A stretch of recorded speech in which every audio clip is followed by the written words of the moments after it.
In this video, we're going to talk about finding higher order derivatives, second derivatives, third derivatives, fourth derivatives, anything higher than the first derivative that we've been talking about so far. So the second derivative is the derivative of the first derivative. The third derivative is the derivative of the second derivative. So, and it just continues like that. So we just continue finding derivatives until the problem tells us to stop. So we're going to start with second derivatives here with number one, which asks us f of x is equal to 9 minus 2x, and they want us to find the second derivative. So first we have to find the first derivative, and that's going to be negative 2. And then the second derivative is going to be 0 because the derivative of a constant is 0. Let's now look at number 5.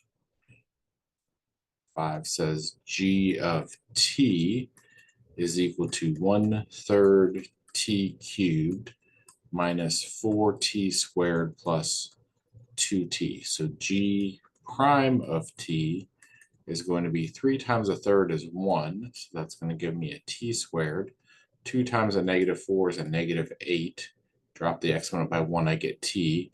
1 times 2 is 2. Drop the exponent by 1, and I don't have any t's left in that last term. Now the second derivative, so I'm just going to put 2 tick marks there to indicate the second derivative is going to be 2t minus 8. 2 times 1 is 2. Drop the exponent by 1. 1 times negative 8 is negative 8. Drop the exponent by 1. Derivative of the constant at the end is 0. Let's go ahead and look at our next problem, which is number 11.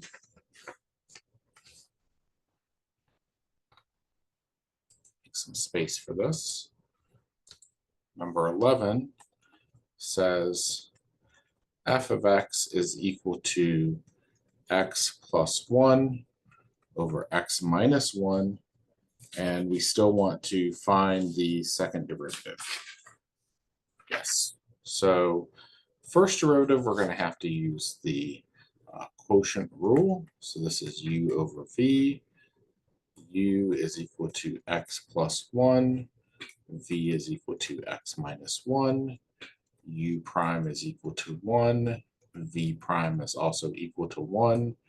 F prime is going to be u prime v minus v prime u all over v squared is 1 times x minus 1 minus 1 times x plus 1 over x minus 1 quantity squared. So f prime of x is x minus 1 minus x minus 1 over x minus 1 quantity squared. X minus x is 0. Negative 1 minus 1 is a negative 2 over x minus 1 squared. That's the same thing as negative 2 times x minus 1 to the negative second. I'd prefer to think of this as a power function instead of a quotient function for my second derivative. So when I take my second derivative, this is going to be negative 2 times negative 2 is a positive 4. X minus 1 to the negative third times the derivative of the inside is 1. So that's going to give me a numerator of 4. 4 times 1 is 4. That negative exponent comes to the bottom like that, 4 over x minus 1 to the third power. Moving on to the next problem set, where we're going to be asked to find the third derivative of the function now. Now that we've found second derivatives, we're going to be asked to find third derivatives. So let's look at number 13. And that gives me the function f of x is equal to x to the fifth minus 3x to the fourth. So my first derivative will be 5x to the fourth minus 12x to the third.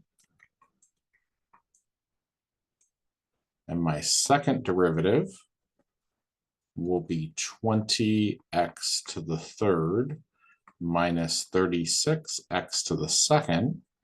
And now my third derivative will be 3 times 20 is 60x to the second minus 2 times 36 is 72x. Let's go ahead and erase that before I start working on number 15.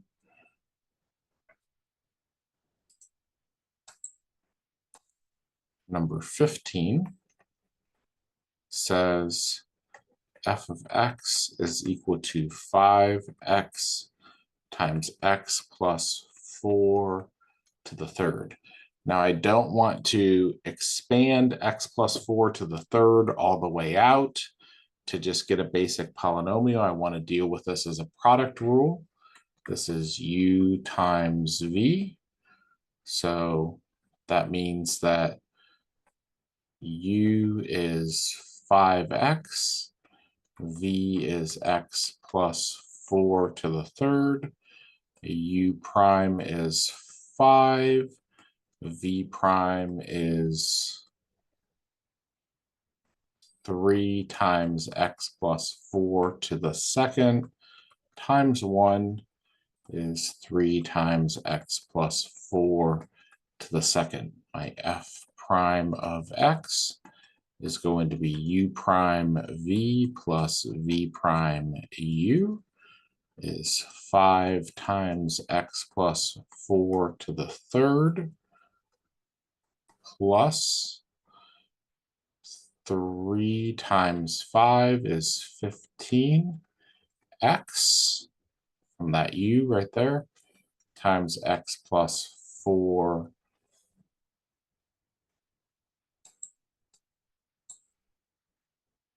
to the second. My greatest common factor here is going to be 5 times x plus 4 to the second times, there's going to be an x plus 4 left in the first term, and there's going to be a 3x left in the second term. All right, so f prime of x is equal to 5 times x plus 4 squared times 4x plus 4. I'm going to pull that 4 out as a common factor, is 20 times x plus 4 squared times x plus 1. It's okay that I have multiple factors here because one of them is a constant. I would not want 3 functions of x all times one another. My product rule only works for if I have 2 functions of x multiplied times one another. So I would have to multiply some things together in that case, but we're okay. We'll just leave that 20 alone, and we'll say f prime of x is equal to 20 times u times v, where u is equal to x plus 4 quantity squared, and v is equal to x plus 1. So u prime is going to be 2 times x plus 4, and v prime is going to be 1. So f double prime of x is going to be 20 times u prime v plus v prime u is 20 times 2 times x plus 4 times x plus 1 plus 1 times x plus 4 squared.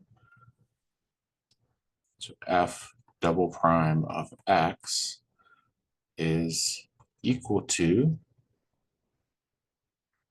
20 times common factor of x plus 4 on the outside.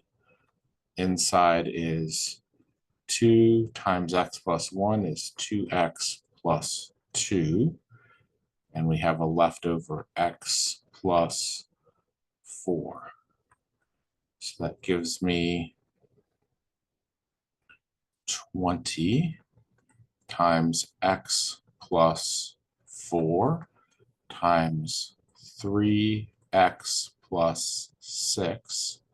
Common factor of 3 comes out.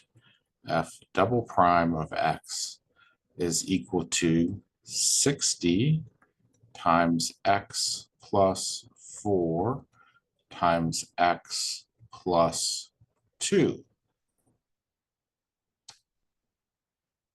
So that means that this is 60 times a u times a v, and I want to find f triple prime here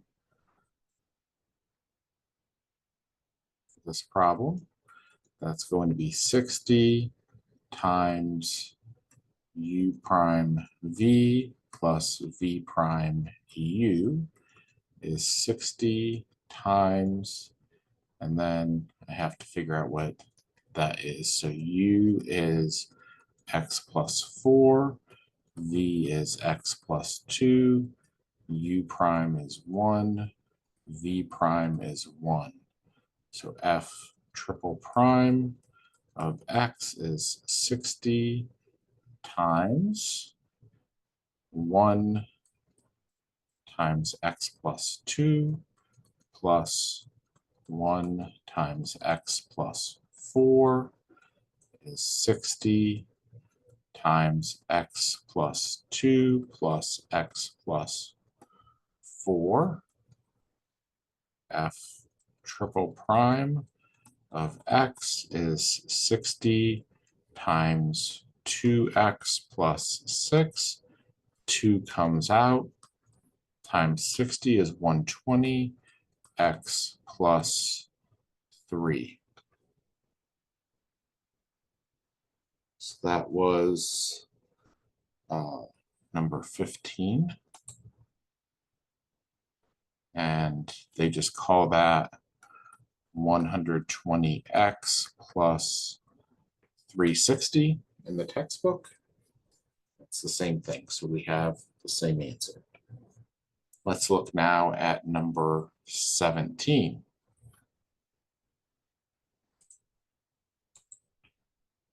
Number 17 from the textbook says says f of x is equal to 3 over 8 x to the 4th. Well, I'm going to write that as 3/8 x to the negative 4th.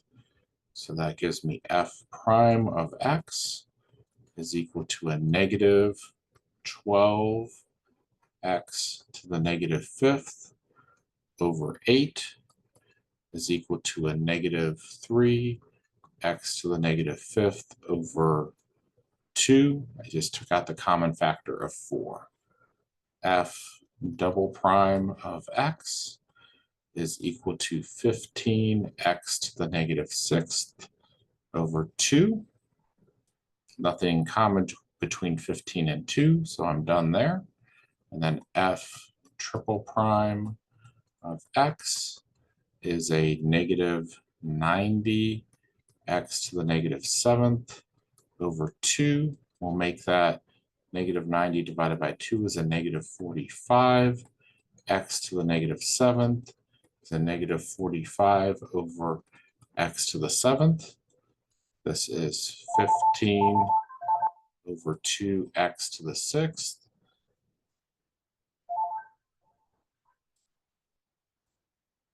And this is negative 3 over 2x to the 5th.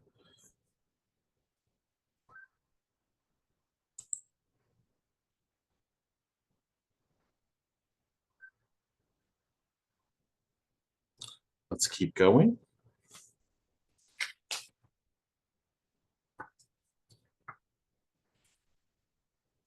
Number 21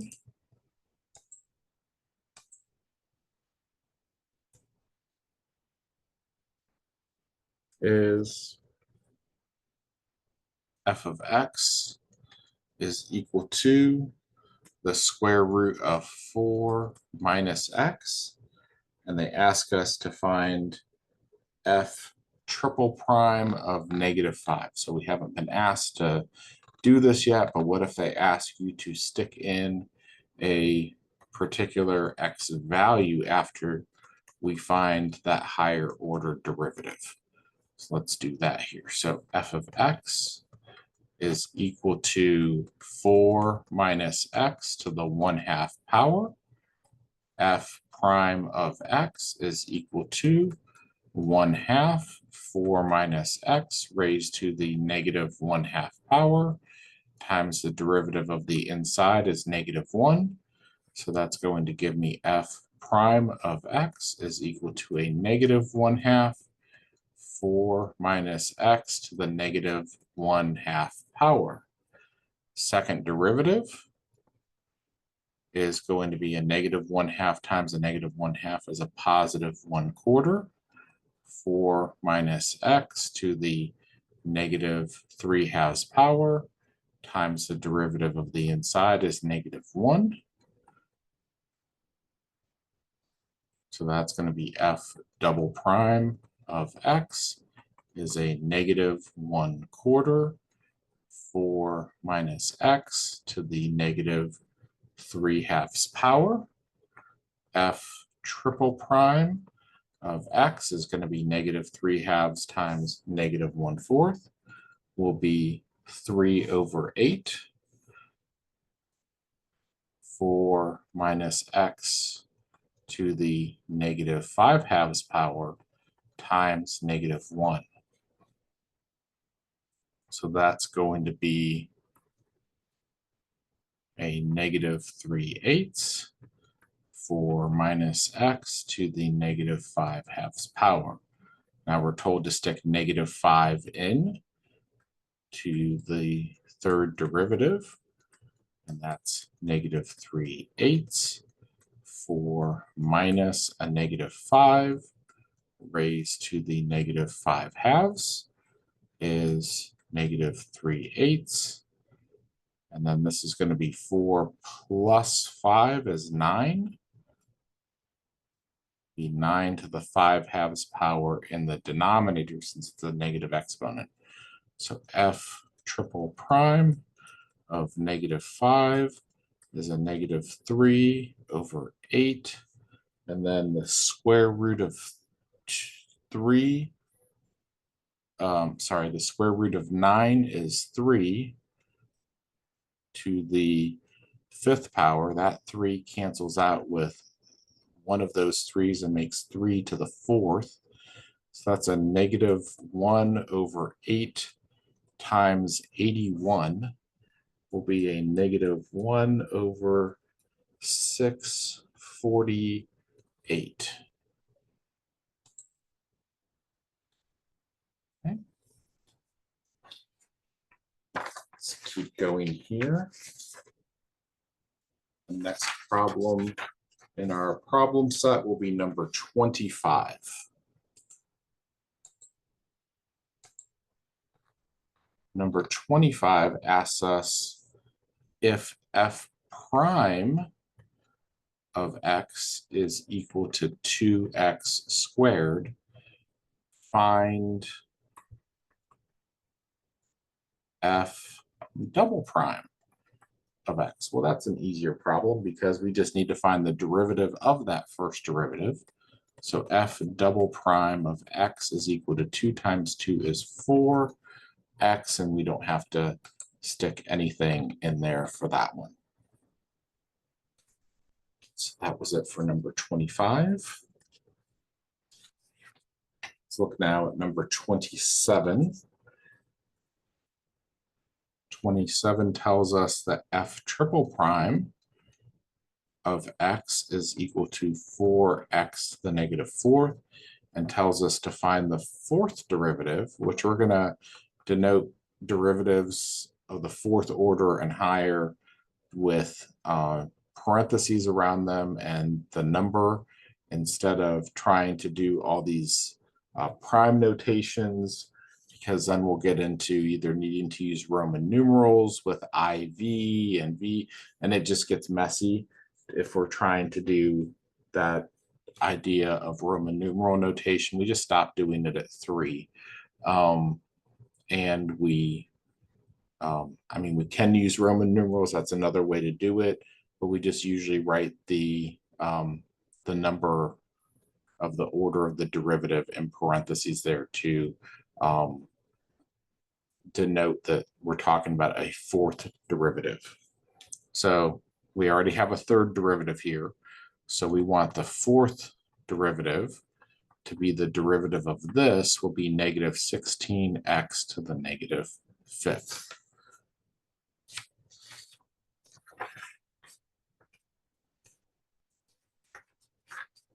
All right. As we keep going here, we're going to be interested in these last couple problems here of solving some derivative equations.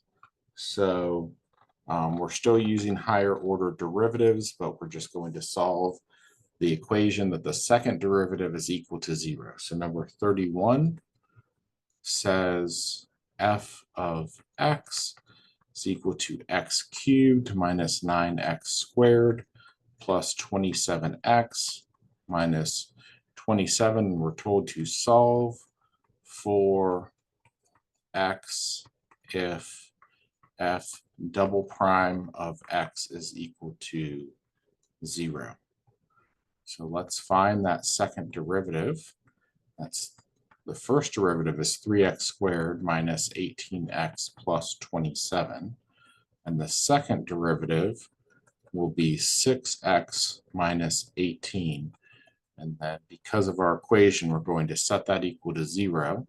So I have 6 times x minus 3 equals 0.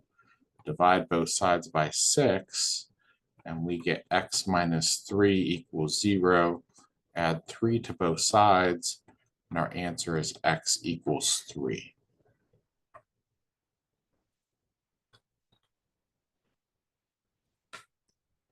Okay. And then to wrap up this video, we're going to finish with number 33. Number 33 says f of x is equal to x times the square root of x squared minus 1. And we're again going to solve for x if f double prime of x needs to equal to 0. So we have a product rule going on here where f of x is equal to u times v, where u is equal to x and v is equal to x squared minus 1 to the 1/2 power. U prime is equal to 1. V prime is equal to 1/2 x squared minus 1 to the negative 1/2 power times 2x. 2 times 1/2 is 1. And so V prime is going to be x over the square root of x squared minus 1. So f prime of x is u prime v plus v prime u. F prime of x is 1 times x squared minus 1 to the 1/2 plus, and then this was x squared times x squared minus 1 to the negative 1/2. I'm just going to write it in exponential form. F prime of x is equal to x squared minus 1 to the negative 1/2 times x squared minus 1 to the first power, because 1/2 minus a negative 1/2 is 1/2 plus 1/2 is 1, plus x squared is going to give me f prime of x is equal to 2x squared minus 1 over x squared minus 1 to the 1/2 power. So when I find my second derivative, this is a quotient rule now. where u is 2x squared minus 1, and v is x squared minus 1 to the 1/2. U prime is 4x. V prime is 1/2 x squared minus 1 to the negative 1/2 times 2x. 2 and 1/2 will cancel, giving me v prime is x times x squared minus 1 to the negative 1/2.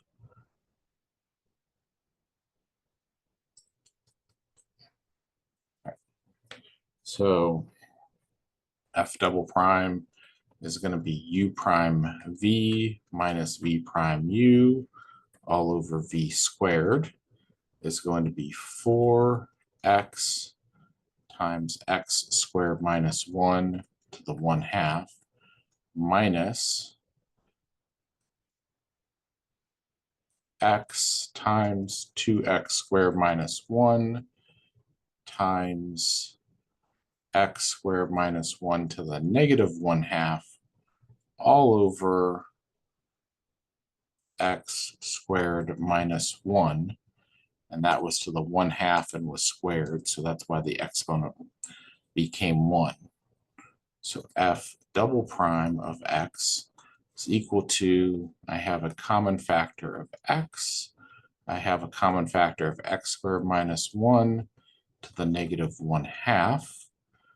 So that's going to leave me with 4 times x squared minus 1 minus, and my x has come out. I have 2x squared minus 1, and my x squared minus 1 to the negative 1/2 has come out. And my denominator is x squared minus 1, and that 1/2 is going to come down with that 1. F double prime of x is going to be x times, and then the numerator is 4x squared minus 4 minus 2x squared plus 1 over x squared minus 1 to the 3/2 power.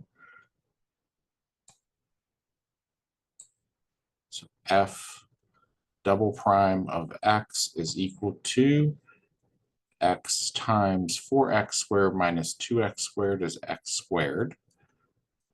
Negative 4 plus 1 is negative 3 over x squared minus 1 to the 3/2. I really only care about the numerator being 0 because the second derivative needs to be equal to 0. That happens when the numerator is 0. So when I set this equal to 0, that happens because x times x squared minus 3 equals 0, which means x equals 0, or x squared minus 3 equals 0, x squared equals 3, x equals plus or minus root 3. So I should have answers here of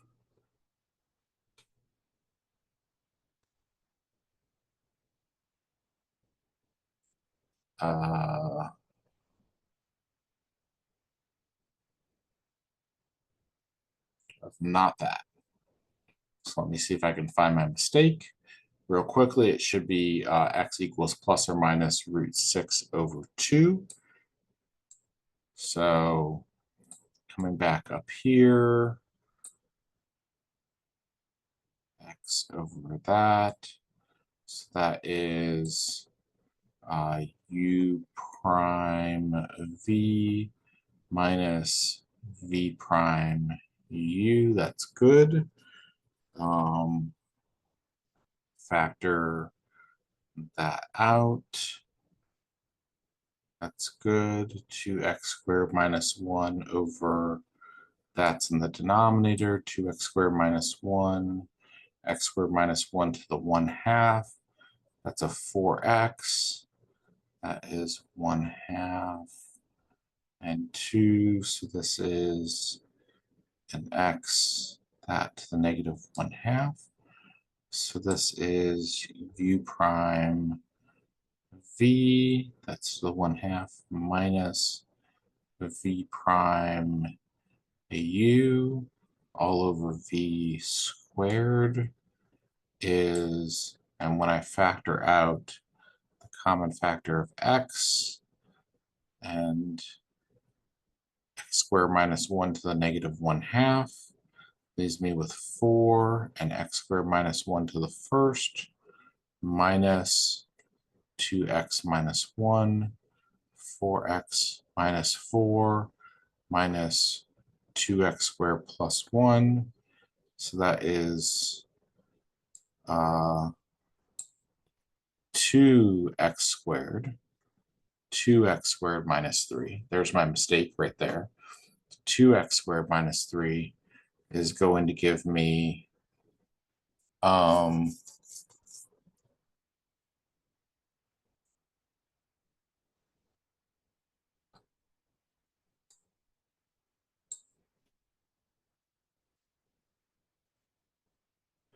so 2x squared equals to 3, and that's going to give me x squared equals 3/2, x equals plus or minus root 3 over root 2, multiplied by root 2 over root 2. So this is plus or minus root 6 over 2. And why can't it be 0 as well? Let's look at the original. It can't be 0 because 0 is not in the domain of the original here because I have a square root. I need x squared minus 1 to be greater than or equal to 0. So to go back to pre-calculus, x plus 1 times x minus 1 needs to be greater than or equal to 0. On the number line here, we have negative 1 and 1. If we would put our test points in of a number less than negative 1 here, we would have a negative times a negative would be a positive. If we stuck in a number between 0 and 1, or between negative 1 and 1 like 0, we would have a positive times a negative as a negative. And if we would have a number greater than 1, that would be a positive times a positive would be a positive. So I'm allowed to have numbers greater than 1. I'm allowed to have numbers less than negative 1. I'm allowed to have negative 1, and I'm allowed to have 1, but my domain here is negative infinity to negative 1, union 1 to infinity. So I can't have a derivative where I don't have a function, and that's why even though it appears that I have this answer of x is equal to 0 here, this is an extraneous solution, not in the domain of the original function. So we ignore it. All right, that's it for this video. I know that last one was quite a bit there.